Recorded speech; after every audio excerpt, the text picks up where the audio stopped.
Hello बच्चों, तो आप प्रश्न को देखते हैं।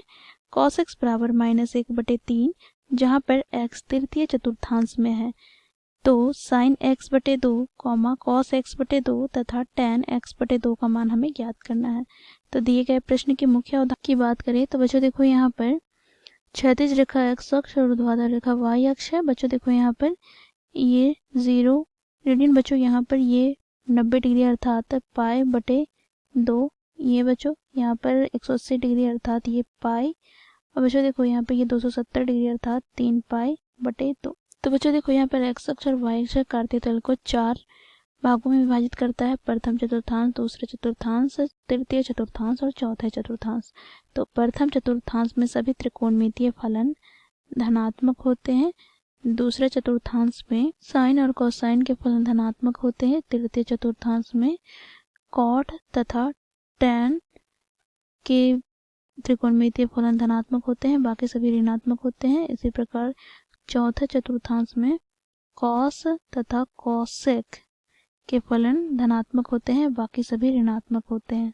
ठीक है, साथ ही बच्चों यहाँ देखें तो बच्चों साइन थीटा को हमें कॉस के पदों में लिखना है। तो साइन थीटा बराबर क्या हो जाएगा, तो देखो वर्गमूल 1 माइनस कॉस 2 थीटा बटे में 2 के बराबर। यदि इसी प्रकार हम कॉस थीटा को कॉस के पदों में लिखें तो बच्चों देखो ये बराबर हो जाएगा 1 प्लस कॉस 2 थीटा बटे 2 के। और यहाँ पर हम देखेंगे tan थीटा बराबर होता है साइन थीटा बटे में कॉस थीटा। ठीक है, तो इन मुख्य अवधारणा की सहायता से दिए गए प्रश्न को हम हल करेंगे। तो cos x बराबर हमें दे रखा है -1/3, जहाँ पर x तृतीय चतुर्थांश में है, अर्थात यहाँ पर पाई से बड़ा परंतु 3π/2 से छोटा है। ठीक है, अब बच्चों देखो पहला प्रश्न में हमें क्या ज्ञात करना है, तो साइन x/2 का मान हमें ज्ञात करना है।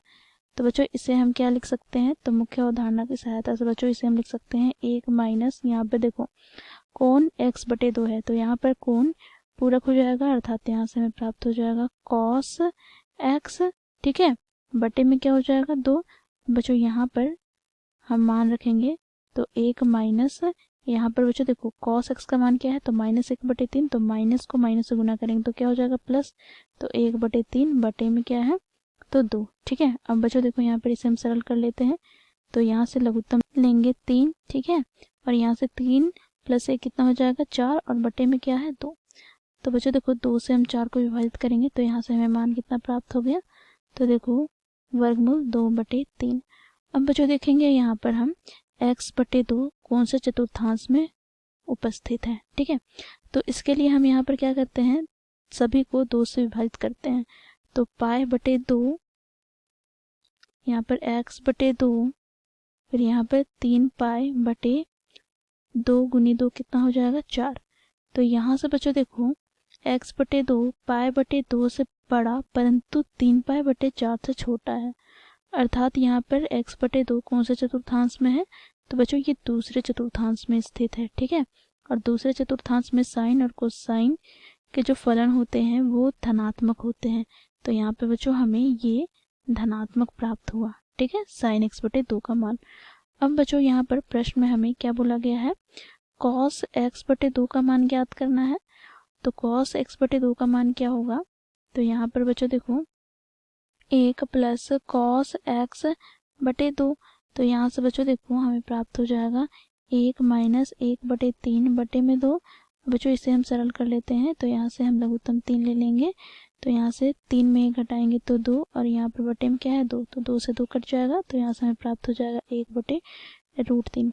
अब बच्चों देखो x/2 क्योंकि दूसरे चतुर्थांश में उपस्थित है, तो दूसरे चतुर्थांश में बच्चों देखो cos क्या हो जाएगा, तो cos यहाँ पर बच्चों ऋणात्मक हो जाएगा, तो -1/√3 हमें प्राप्त हुआ। ठीक है, अब बच्चों देखो तीसरे प्रश्न में हमें tan x/2 का मान ज्ञात करना है। तो इसे हम क्या लिख सकते हैं, तो साइन x/2 बटे cos x/2। अब बच्चों देखो साइन x/2 का मान हम लोगों ने ज्ञात किया है √2 बटे √3 गुना cos x/2 का मान क्या है, तो -1 बटे माइनस यहाँ पर 1/√3, तो √3 ऊपर चला जाएगा तो √3 से √3 कट जाएगा, तो यहाँ से हमें प्राप्त हो गया क्या, -√2।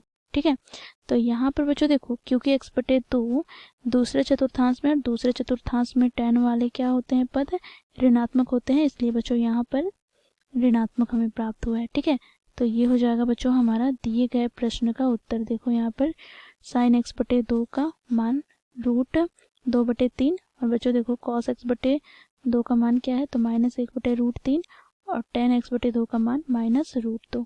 तो इस प्रकार दिए गए प्रश्नों को हम हल करते हैं। आशा करती हूँ ये प्रश्न आप लोगों को समझ में आया होगा। धन्यवाद।